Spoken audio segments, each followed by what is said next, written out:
Hello everyone, I'm Brian. Today we're reacting to The Nature of Self, Hinduism, Buddhism, Atman, Anatman, Pruna, Shunya. I don't know if I said any of those correctly. I'm pretty sure I said some of it right. I'm not exactly sure what to think of this because it's not a question, but it's just the nature of self. So this was a request, so do a request. Please leave the title, the YouTube channel, and the link to the video. You can put links in there. Sometimes YouTube marks it as like spam and stuff, so you can take your chance on that. If it works, that's great. I don't have to go find it. But just in case, without the link, it's generally guaranteed considering it's a comment. So let's go ahead and get started. Please welcome our dear Swamiji tonight. He's from the Vedanta Center of New York, and the topic is Open Secret. Please welcome Swami Sava Priyananda. Topic is open secret.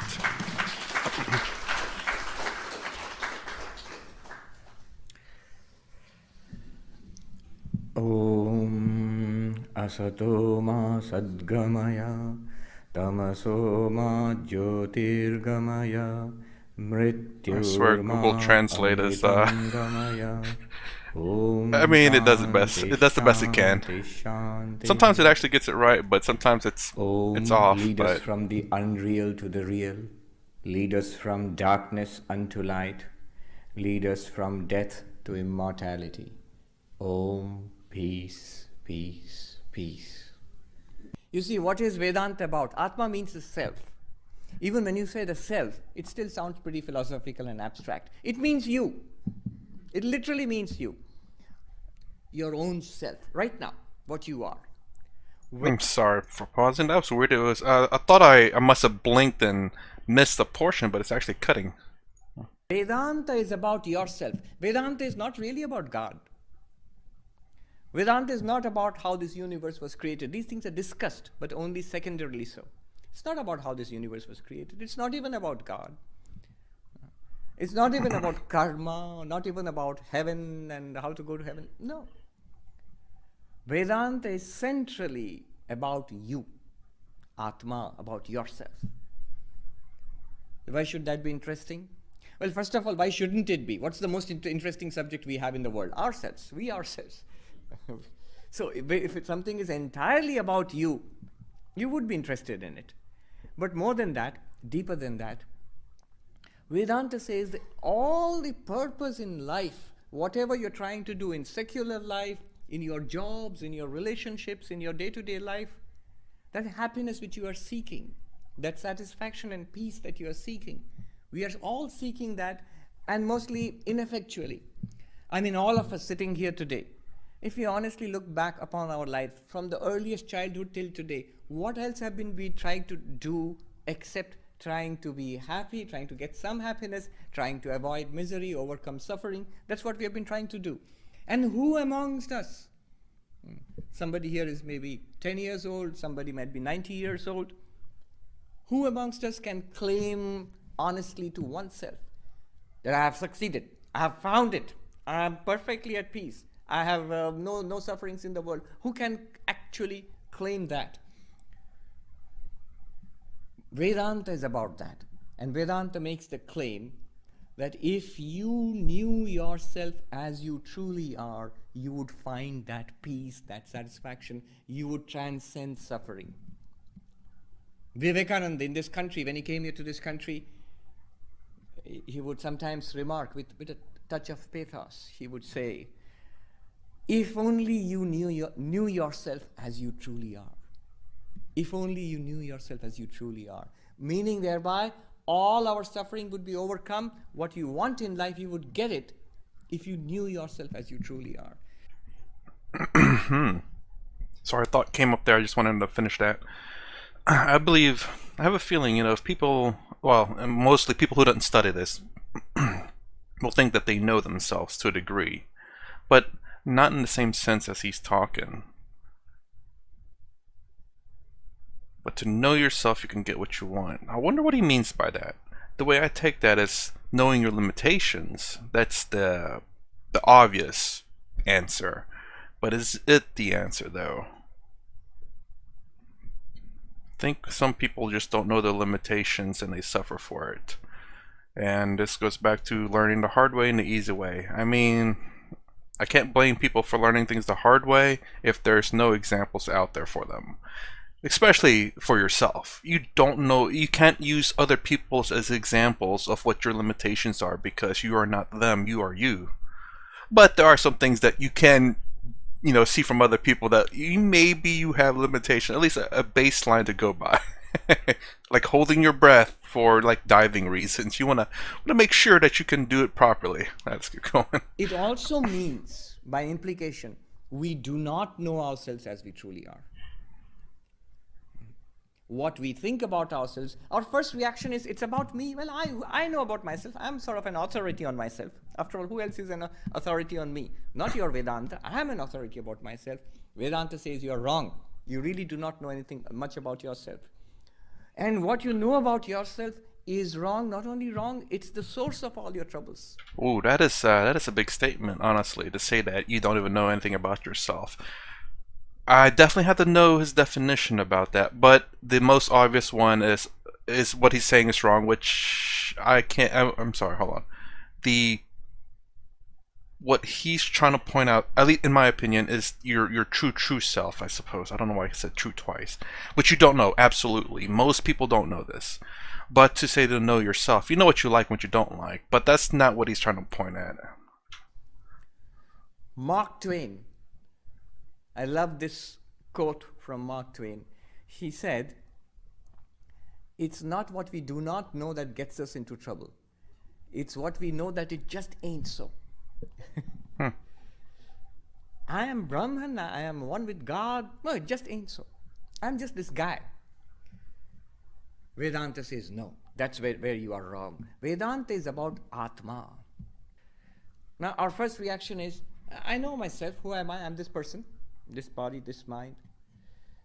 The next word, Atma, sakshi, Vibhu, purna, sakshi. The next word. What is the self? Is it this bundle of flesh and blood? Is it the person in this body? The mind, the intellect, the memories, the likes and dislikes, the knowledge. The person I think I am. Is that the self? Or is it something beyond that? According to Vedanta, you are the real self is the witness consciousness. I'm sorry, I keep pausing. But yeah, this is actually something I thought about a little bit ever since the last video of his, which came out, I believe will be coming out on the 24th, Friday, depending on your time frame. But anyways, this true self is, at least as far as I could tell, it's just blank. It is just void blackness. There's nothing there. Again, the little amount that I know and thus far experience, and again, I can't say if that is in fact it, because it's kind of like, he's not out here saying, if you want to know how you experience your true self, if you experience blank 1, 2, 3, and 4, if you experience all those, you experience your true self. I don't think it's that easy. Maybe, I don't know if there's a list out there or not, but yeah, I experienced something. Whether that is Turiya or not, I don't know. Again, I have no basis. If you get, it's like, I keep using a pen as an example, but it's like, oh, this is a pen. Now, if you want to experience pen, this is what it looks like. It has ink. You have qualities that you can identify what a pen is. Whereas Turiya, I've heard of anything of what is Turiya. So to say that I've experienced it, I don't know. I really don't. And even if I were to follow the steps, that doesn't guarantee I experienced it unless there is some kind of qualification that I know. It's like, okay, I met 1, 2, 3, 4, and 5, therefore I have experienced it. But I don't know if it's as simple as that. I doubt it is. Again, I'm still very new at this, but I'm just trying to get my thoughts out there as far as I know so far. It is that which experiences. I said which experiences in the waking state, in the dream state, in the deep sleep state, the one unchanging experiencer which enables all experience. What does that mean? Take a simple methodology. It's a philosophical inquiry into who am I. What technique? There are many such techniques in Vedanta. They are called prakriya. techniques, methodologies. Take one. This technique is called the technique of the seer and the seen, drishya viveka. Simple technique. What does it say? Remember, the purpose is to discover Atma, the real self. It's about discovering who we really are. What does this method say? It says this, follow this carefully. It says, you are that which experiences. That which is experienced is not you. I'll repeat that. It's pretty simple. Anything that you experience, it's not you, not the real self, not Atma. That which experiences is the Atma. What you see is not yourself. The one who sees is you. Drishya literally means the seer and the seen, differentiating the seer and the seen. Do you see it? Yes, then it's not you. Did you experience it? Yes, then it's not the Atma. It is something that the Atma experienced. A simple operating procedure, simple methodology, but it will have tremendous implications when you actually use it. Let's use it. Take a look around yourself here. This room, the things that you see, you know it. Even without any Vedanta, you know it's not me. Yeah, I was gonna Clear. say. I don't think I'm this lectern or the microphone. I'm not that or pen, even I this swear. cloth or even the shirt that I'm wearing. I don't As much as you show that pen, it's not me. I'm quite sure of that. think it's me. But the real problem for us starts with the body. Sometimes we say, we are this body. What's this? It's me. Who are you? This. So this body is me. I am this body. I do have something to say about that. I thought about this some time ago. I don't think I brought it up in any of the videos yet. So I'm gonna let him speak on just to make sure he says everything he has to say before I talk. This. But let's use the method. What did the method say? That if you experience it, it's not you. If it's an object of your awareness, it's not you. Are you aware of the body? Yes. I can see the body. I can. Well, he just blew it away, kinda, with that. Basically, if you can experience it, then it's not you. Okay, okay. I think that actually blew away my argument there. Well, that was quick. But let me go ahead and just say it, just in case. So, my thought was, I know Sadhguru was talking about this, how you wouldn't say this finger is you. You wouldn't say that nail is you. You'd say that's my nail, that's my finger. You'd say this is my hand, this is my arm, this is my belly, this is my this is my hair. But those are just identifiers of parts of you. Kinda, you are this complete being. It's not separate from you. This finger is you. And it's not separate from you, but it is just a way to identify a very specific portion of your body. And I'm wondering if maybe we've gone too deep in terms of, or maybe it's going too deep in terms of, like maybe trying to remove your identity from your body.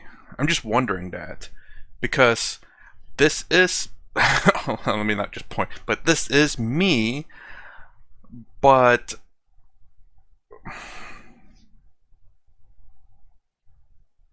How do I explain this? It's a little difficult. I've thought about it a little bit. I haven't really pieced it all together. But just because we say this is a finger, this is my finger. If we didn't have an identifier, say if we say this is nothing. We don't call this a hand. We don't say this is a finger. We don't say this is an arm. What would we call it? It's like, well, this is me. And you cut it off. It's like, that's me there too. Say that, but that's part of me. Yeah, you would say that's part of me. You wouldn't say that's my finger, you'd say that's part of me. So I have that argument to throw. I'm wondering if anyone else has talked about it a little bit more deeply, because I know, again, Sadhguru is the one that pointed it out, where you wouldn't say this is you would say this is your finger, my finger. But if we didn't have a name for this particular portion, you wouldn't say this is my thing.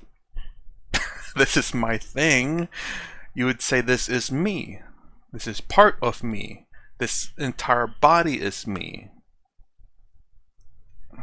because we have individual names, is the way we separate things from us.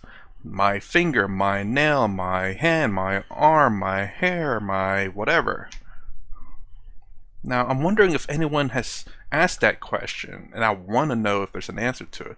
Again, doubts in my mind either destroy my doubts, which will bring me closer to realizing the truth, or maybe my doubts may destroy the argument, and then I have to, I don't know, think of some other things. That's just how my mind works. I attack, and by attacking, if my attack loses, it defends it. It makes it stronger, makes the argument stronger. Let's continue on. I talk too much. Touch the body. Sometimes, unfortunately, you can even smell the body. So, the body is definitely an object of my experience. Again, he kind of destroyed it with that in a sense, yeah, because if what he says is true about what you experience is not your true self, then everything that I said is meaningless. But I don't know if I haven't come up with an argument for that, because that's the first time. Well, that's not the first time. That's maybe the first time it came clear in my mind of him saying that. I don't know if he said it in other videos that I've seen of his, but to say that things that you experience is not you, which is an interesting argument actually, and I don't know. I don't think I have any kind of arguments for that just yet. I really do have to think about that one. So basically, it's a very strong argument. I have nothing to destroy it with, so therefore it's being true at the moment. I will have to definitely think about that one. And using that methodology, that which you experience is not yourself, is not the self. But I do see what he means, though. If absolutely. I experience the body, then the body is not the self. It's an object of experience. Okay, good. Let's look deeper. With what are you seeing the body? Here is the body. And what am I seeing? I swear, if I wasn't reacting to this, I'd be pausing that marker for a long time thinking about that question. The body with the eyes, which are also part of the body. Can I experience the eyes, the sensory system, the ears, eyes, tongue, and do I experience that? True, we experience it. My eyes are open. Do I not experience it? My eyes are closed. I need glasses. I can't see too well. The eyes and its various conditions are experienced by me. If it's an object of experience, the eyes are an object of experience. In that case, I am not the sensory system either. The eyes and the same applies for the ears and the nose and the tongue and the sense of taste, touch. So I'm not the experience, the sensory system as well. What experiences the sensory system? Clearly the mind. The mind is thinking about the eyes and the body. So am I the mind? And this is where most educated, sensitive, thinking people would stop. Yeah, I am the mind. I am this person. My thoughts, feelings, emotions, memories. This is what constitutes the person, which I call myself. And I'm kind of at that point too. I'm not necessarily stuck there. I just haven't removed doubts yet. So I can see his argument of the Turiya and the mind. I see both perspectives, and I can't support or deny both. So I'm in this middle ground, not fighting for power, but just trying to understand so that I can eliminate the doubts of whichever one happens to eliminate the most doubt. And I'm sure most people, I don't know, maybe I'm making an assumption there that probably stops right here, which is what it's talking about, where we stop at the mind. Can we experience the mind? But that's the question. I really have to think about that one too. But do you experience that? Can you look inside and experience your own thoughts? Can we experience our feelings? Of course we can.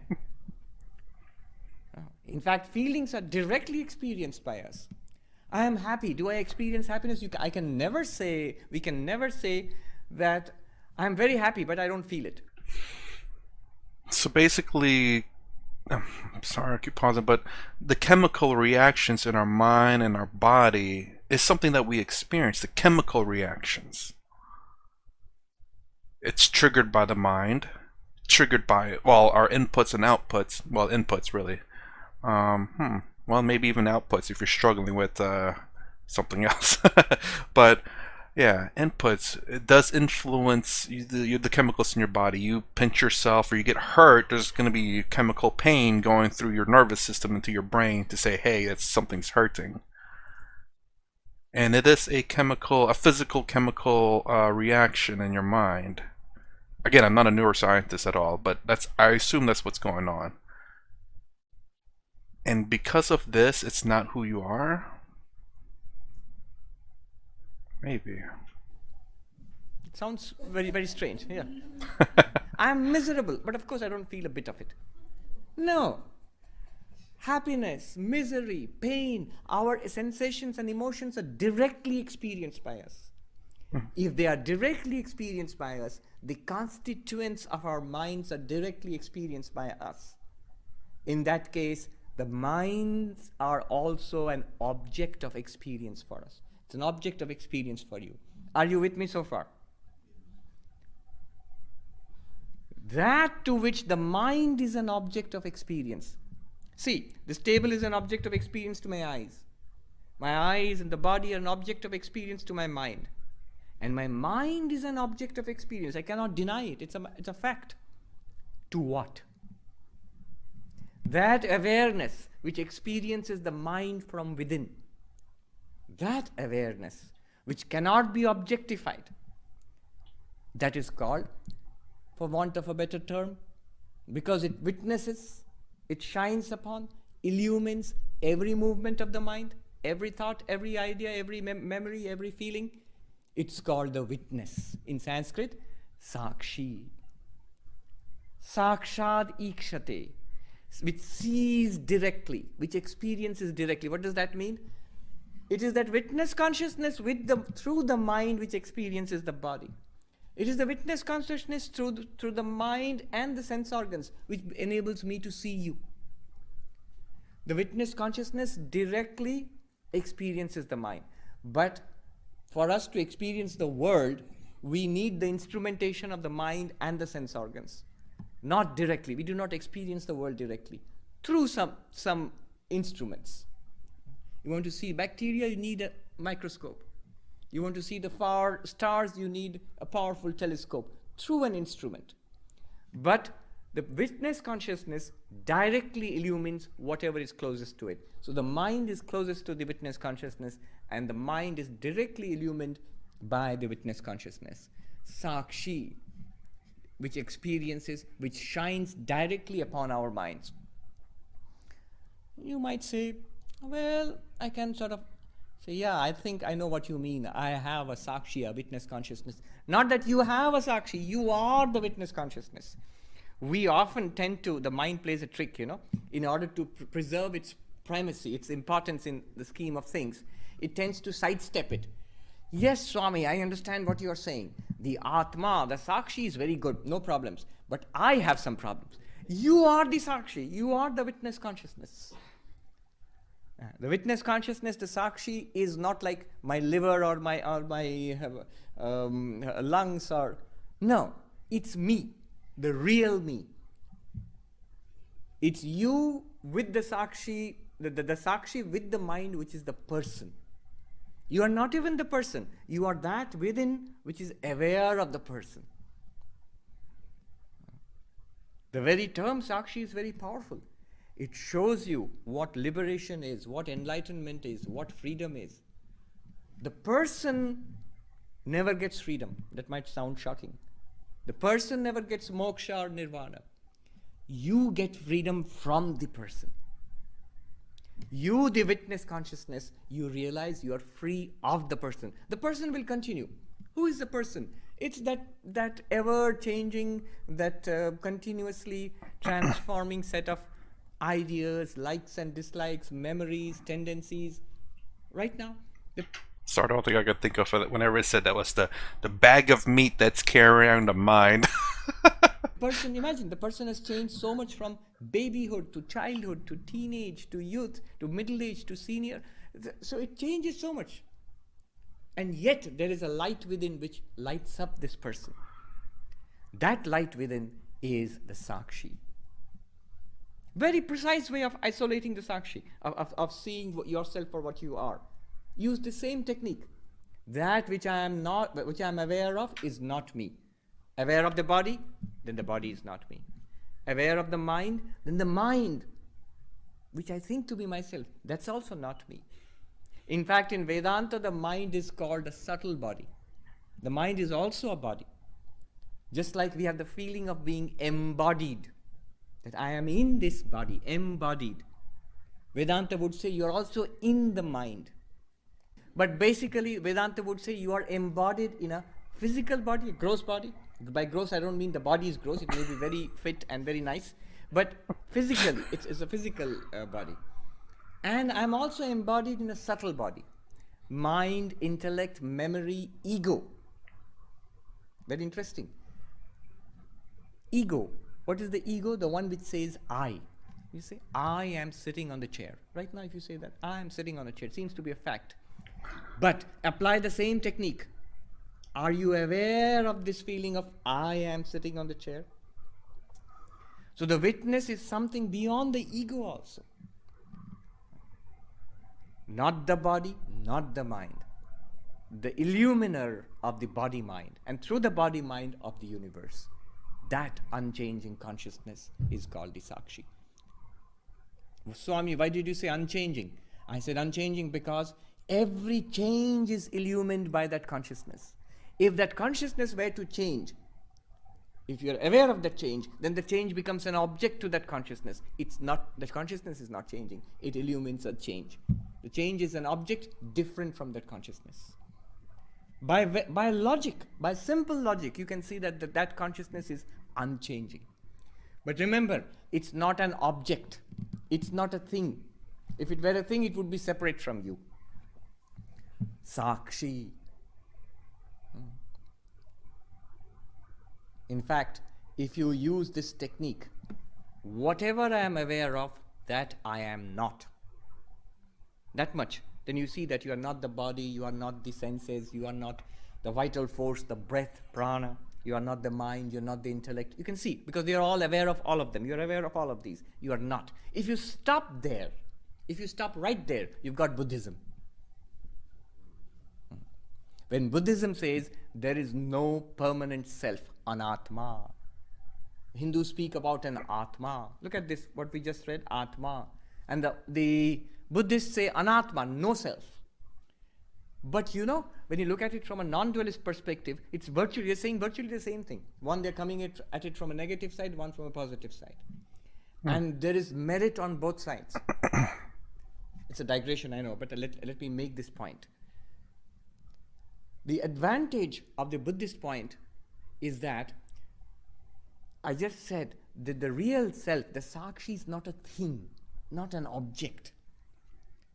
If you listen to it the way we speak about it in Vedanta, the way the Hindus speak about it, you get the feeling it's something. It's a thing. Something rarefied, something very subtle, but still a thing. If you take it from the Buddhist perspective, you see it's not a thing, not an object. That correction happens if you if you take the Buddhist approach. It's not a thing. They are right. It's not a thing. Absolutely, they are right. It's not a thing. It's not an object. But on the other hand, if you stick closely to the Buddhist approach, you get the feeling it's nothing. But it's not nothing either. The Buddhists themselves say that. Nagarjuna says, what's the highest? He says the ultimate truth, Nirvana? tattvam. The ultimate truth is shunyam, the void. What is the void? Is it something that exists? He says no. So it does not exist? No. It both exists and does not exist? No. It neither exists nor does not exist? No.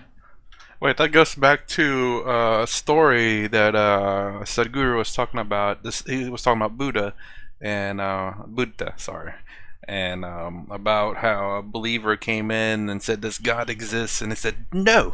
And then a non-believer came and said, "Does God exist?" And says, "Yes." Whenever he said that, it just reminded me of that. Chatushkoti vinirmukta tattvam. The shunyam, the void, is something beyond the four alternatives. If you take the Buddhist approach, you realize it's not an object. But you run the danger of thinking it's nothing. But the Buddhists themselves say that shunyam, the void, is not nothing. Then the Hindu approach is useful. You say that it's not nothing, it's the witness of that so-called nothing.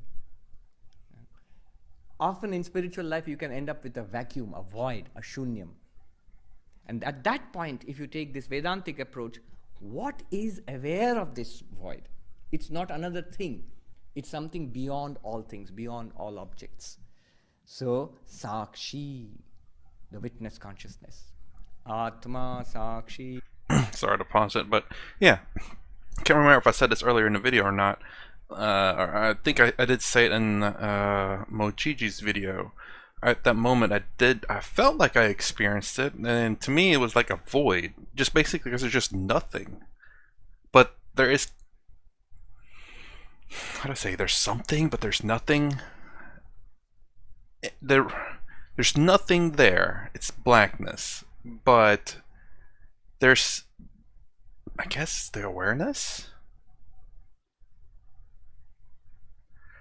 It was just a mere moment, and I don't even know how I got to that point. I think of the Matrix whenever that occurred. It's the Animatrix, should I say, more specifically. And the Animatrix is talk about all other human beings who escape the Matrix, and they do it by accident. So it's not like they knew what they were doing. It's just something that they did, and they've escaped the Matrix, or they've experienced that they're in the Matrix. So it's kind of like that. I may have accidentally said, again, like I said, I don't even know if I even really did get to whatever point that was. I just noticed that. I said it because it was something I've not I think I experienced it twice, that being in one of that videos and when I was a bit younger, but I don't even know for sure then, because again, I never thought about this kind of stuff when I was young. I didn't even know about it. So to say that maybe I experienced that before, that is a big maybe. But in that Mojiji video, I think I did experience that, but I don't know for sure. I mean, until you say, yep, you experienced that, it's a void, then maybe I did. Vibhu, Purnaha. Vibhu, and very interesting word in Sanskrit. Vibhu generally means which pervades all things. In all variety, that one reality in all variety. This pure consciousness, if you read about it this way, the way we have talked about it, the sense you get is it's something very subtle beyond the body. It's not the body, it's not the mind, it's not the intellect. It's some kind of a very rarefied light which shines upon the mind and body, different from everything in the universe. And now Ashtavakra says, he reverses it. I didn't experience a light. The whole universe is not different from you, the sakshi. You see, the moment you say witness, usually what is a witness? A witness is the one who steps back from everything and sees things at a distance, right? A witness to a crime, a witness to the event, somebody not involved, separate, something different. The word Vibhu means that which has become everything. So it's not only the light, the consciousness which illumines all experiences, but everything that is experienced, that is also a projection of the same Atman. It is the same sakshi, the same witness with variety of names and forms. Vibhu, the different ways of understanding this term. Vividham bhavati vibhu, the one which has become variety. You are the witness consciousness. And what you experience, that also you are. This is the meaning of the next term. Shocking. It means I am not a consciousness apart from the universe, shining upon the universe in my isolated majesty, separated from everything in the universe. The great German philosopher who talked about monads, Leibniz, like stars in the night sky, apart from the rest of the universe, shining upon everything, not affected by everything else. But not just that. The whole universe is an appearance in your light. It's not apart from you. What you see around this is you yourself. It is by your own maya that you project this entire universe in your awareness, and you are the witness of this game. So, Vibhu, Vividham Bhavati, that which appears as manifold. Viruddham bhavati, viparitam bhavati, contradictory, just the opposite. That pure consciousness appears as this insentient thing of wood, of metal, of earth and sky and fire and water. Just the opposite of consciousness, a material existence. Viparitam bhavati, opposite. It appears as an opposite reality. Vivartam bhavati. In Sanskrit, vivartam means without changing appears as something else. You appear as what is witnessed. Mind, body, universe. That witness consciousness appears as this universe. It might seem difficult to swallow, but think about it. It's not very alien to our experience. Every day when we dream about it, when we dream, we do something like that. Isn't it? Okay, yeah, I was a little lost there, then I realized what he was saying. So basically,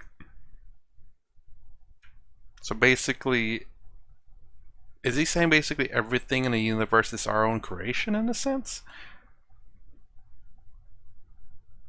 Or that the egg video seems very similar to that, where the egg video, I guess that may not make sense. I did a reaction to one egg video which explained about how we are everyone. We are everyone in the past and in the future. And we are God. So basically, I am me, I am you, you are me, I am my neighbor is me, that we're all one being. I believe, if I remember correctly. When you dream, you see buildings and streets and trees and sky and birds and people and good and bad, and you are also there in your own dream. You have a body, right? A dream body in your own dream. Isn't it true that everything that we see in our dreams is our own mind? Yeah. The mind which is seeing the dream, and that which is the dream is composed of, it's the same mind. The mind itself projects its own movie and watches it.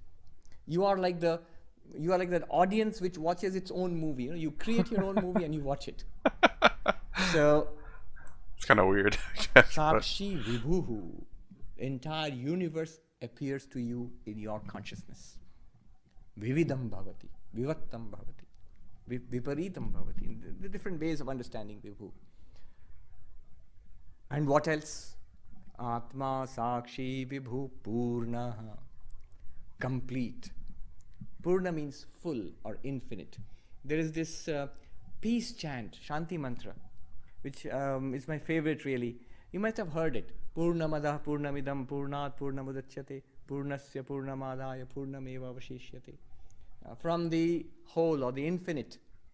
From that infinite, this infinite has emerged. You, the witness consciousness, and this universe, that which is witnessed. This universe which is witnessed is an emanation, is a projection from you, the witness consciousness. And this universe, what you experience as this in the world, the manifest universe, you and subject and object, this is infinite. It's that same Brahman. Beyond name and form, in itself as existence, consciousness, bliss, that is also the same Brahman. Not knowing that, not knowing yourself as the witness of all experiences, you become samsari. Brahmat samsara vaniva. Vibhu purnaha, I am infinite, the whole universe is experienced in me. You see, that's not true.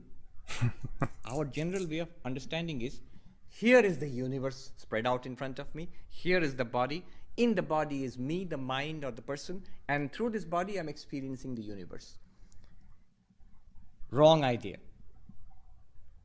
We think we are sparks of consciousness in a body. Consciousness in a body.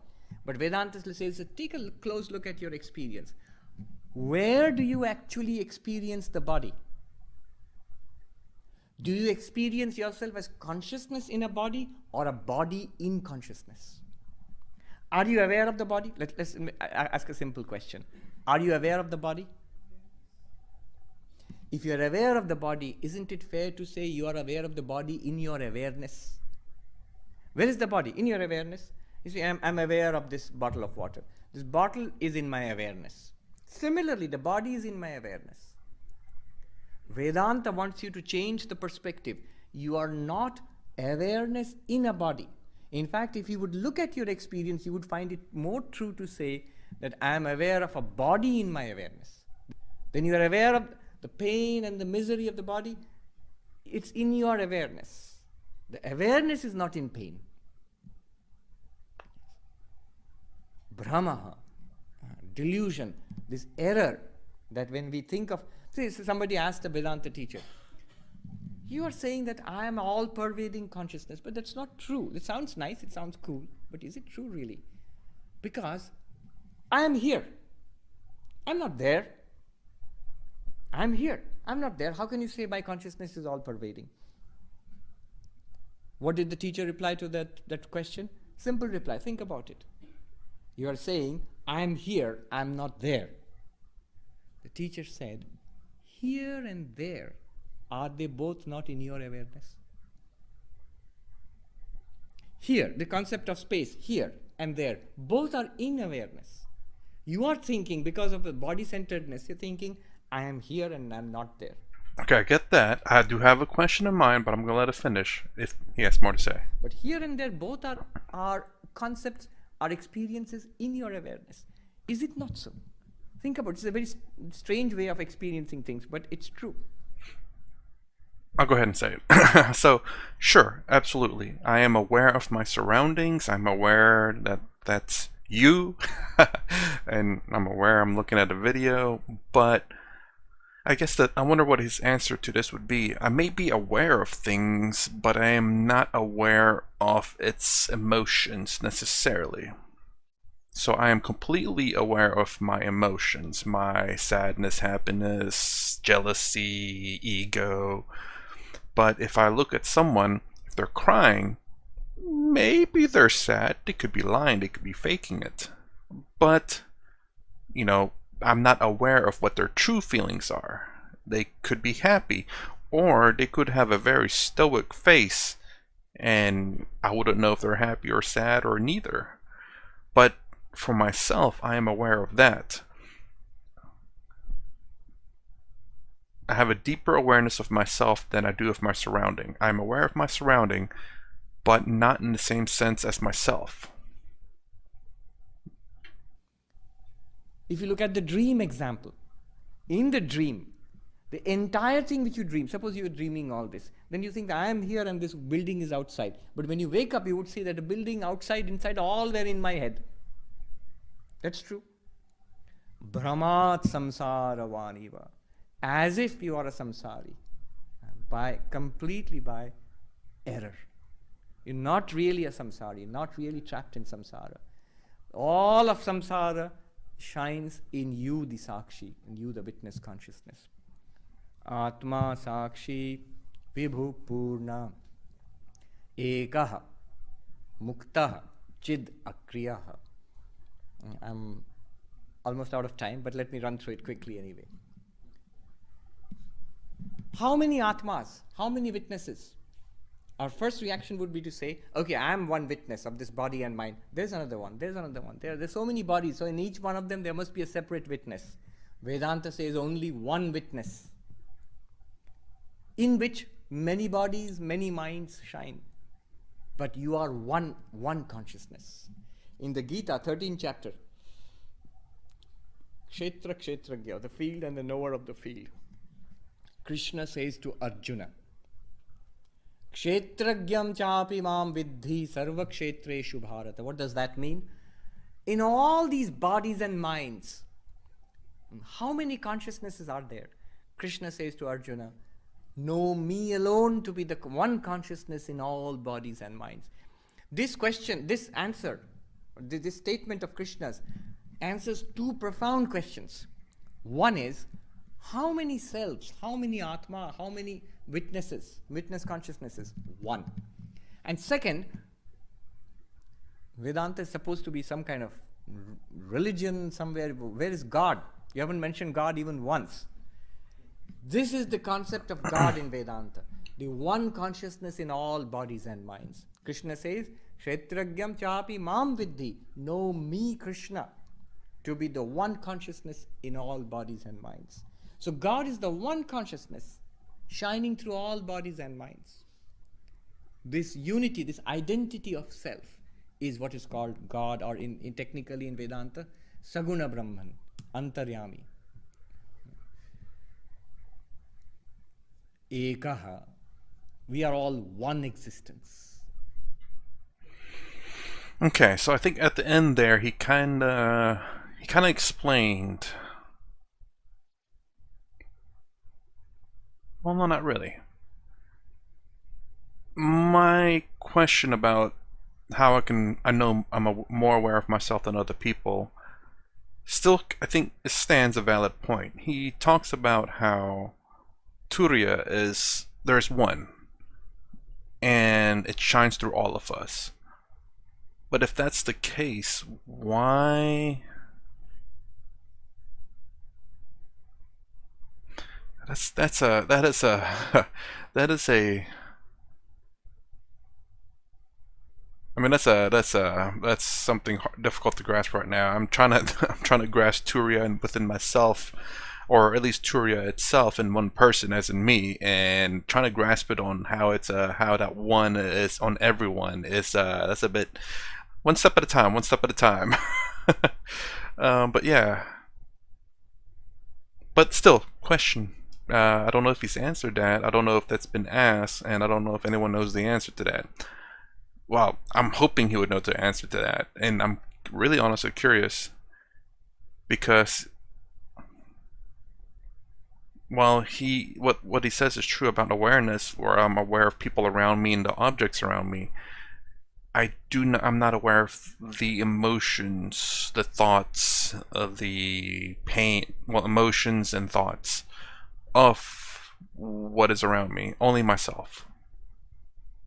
So I wonder what his answer to that would be, because that is the one question I have so far. Well, anyways, that's it for this video before it runs too long. That's my reaction to Nature of Self, Hinduism, Buddhism, Atma, Anatma, Purna, Shunya. I'm sure I mispronounced some of those. And always, if you like my content, please consider subscribing, thumbs up, thumbs down below. Thanks for watching. I'll see you in the next vid.